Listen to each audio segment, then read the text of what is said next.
At 5 o'clock, when you look from your dressing-room window, the weather seems certain to weigh upon the festivities.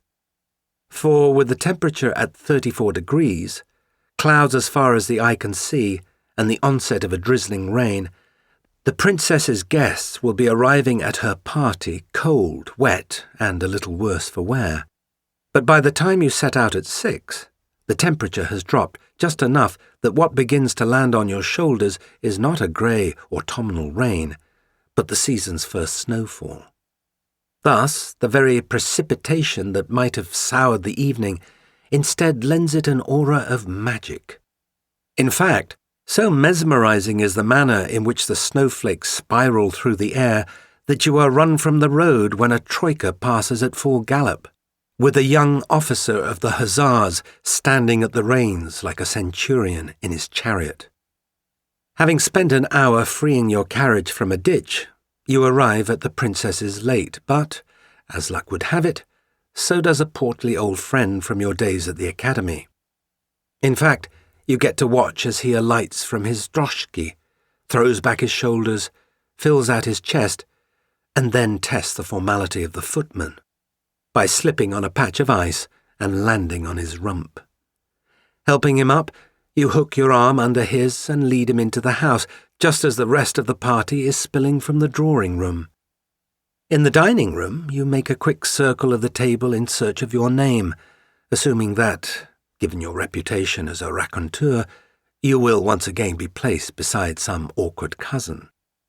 But lo and behold, you have been seated at the right hand of the guest of honour, while on the princess's left is none other than the dashing young hussar who had run you from the road. With a glance, you can see that he fancies himself the natural recipient of the princess's attention.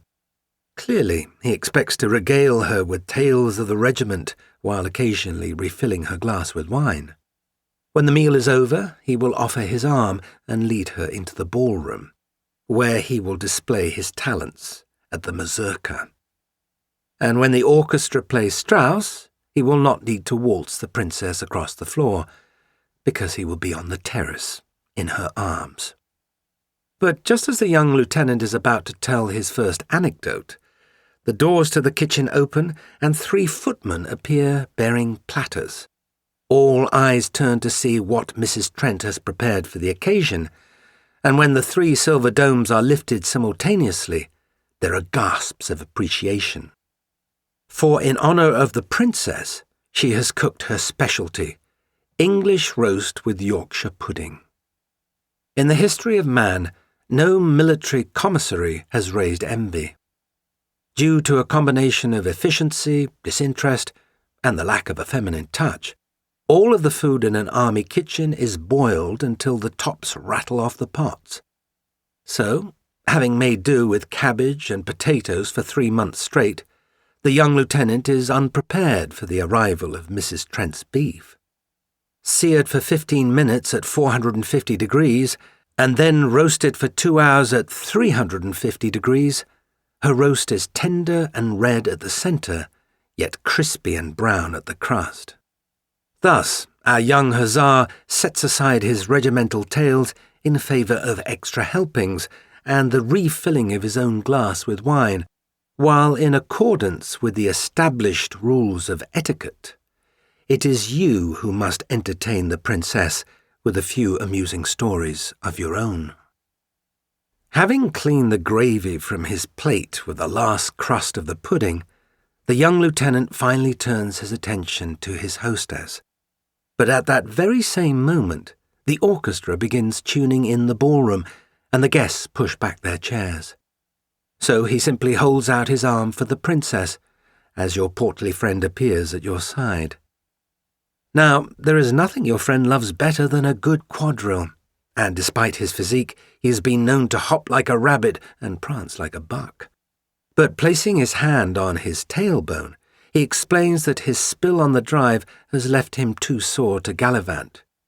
He wonders, instead, if you'd like to play a few hands of cards, and you respond it would be your pleasure. But it just so happens that the lieutenant overhears this exchange and, in a boisterous frame of mind, imagines that here is a perfect opportunity to teach some dandies a thing or two about games of chance. Besides, he reasons to himself, the orchestra will be playing for hours, and the princess is going nowhere. So without further thought, he passes her arm to the nearest gentleman and invites himself to join you at the card table, while signalling the butler for another glass of wine. Well, perhaps it was that extra glass of wine. Perhaps it was the lieutenant's tendency to underestimate a well-dressed man. Or perhaps it was simply bad luck. Whatever the cause, suffice it to say that after 2 hours, it is the lieutenant who has lost 1,000 rubles and you who hold his marker. But however recklessly the fellow drives his troika, you have no wish to put him in a spot. It is the princess's birthday, you say. In her honour, let us call it even. And with that, you tear the lieutenant's marker in two and toss the halves on the baize. In appreciation, he sweeps his wineglass to the floor, knocks back his chair, and stumbles out the terrace doors into the night. Although in the course of the game there are only 5 players and 3 observers, the story of the torn IOU quickly makes its way around the ballroom, and suddenly the princess has sought you out in order to express her gratitude for this act of gallantry. As you bow and reply, "It is nothing," the band strikes up a waltz, and you have no choice but to take her in your arms and spirit her across the floor. The princess waltzes divinely. She is light on her feet and spins like a top, but with more than 40 couples dancing, and the fires in the 2 fireplaces built unusually high, the ambient temperature in the ballroom reaches 80 degrees, prompting the princess's cheeks to flush and her bosom to heave. Concerned that she may be feeling faint, naturally, you inquire if she would like some air. You see? If Mrs. Trent had not so perfectly mastered the art of roasting, the young lieutenant might have kept his attention on the princess, instead of washing down a 3rd helping of beef with an 8th glass of wine. If the temperature that night had not dropped 6 degrees in as many hours, the ice might not have formed in the drive, your portly friend might not have fallen, and the card game might not have been played.